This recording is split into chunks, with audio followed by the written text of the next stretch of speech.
Meanwhile, President Biden and Vice President Kamala Harris are teaming up to campaign for abortion rights in Virginia. Harris was in Wisconsin yesterday to mark what would have been the 51st anniversary of Roe versus Wade.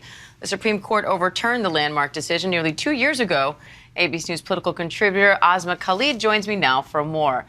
Asma, abortion rights are a top issue for Democrats in this election. So what's the administration's messaging today? Essentially, their message is that the Republicans, particularly extreme Republicans, would put forth a national ban and would try to further restrict abortion rights ever since that Dobbs decision came down in 2022.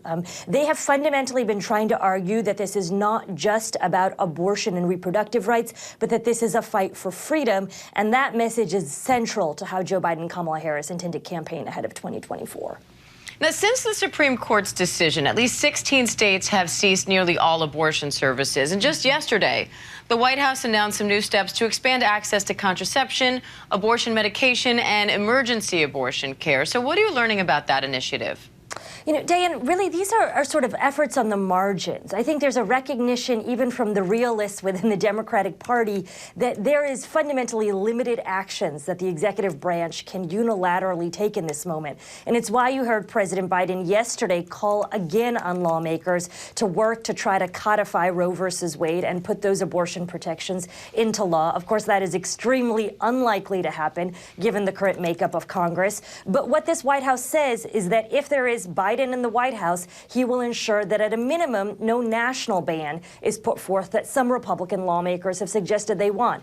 Look, I mean, the executive branch, the White House, has tried to ensure that contraception remains available, that in some cases women are allowed to cross state lines without penalty to receive an abortion. But these are all really efforts on the margin when, as you say, a number of states have now instituted further abortion restrictions since that 2022 Supreme Court decision.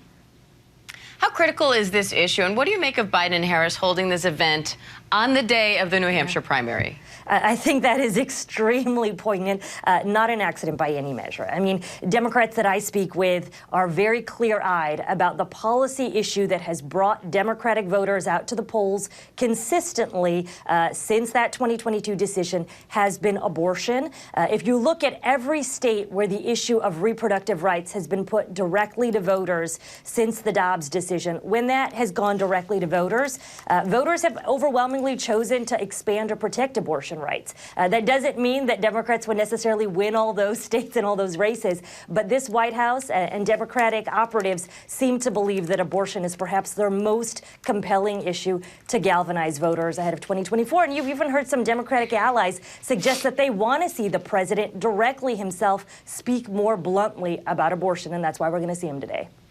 All right, Asma Khalid. Thank you, Asma. My pleasure.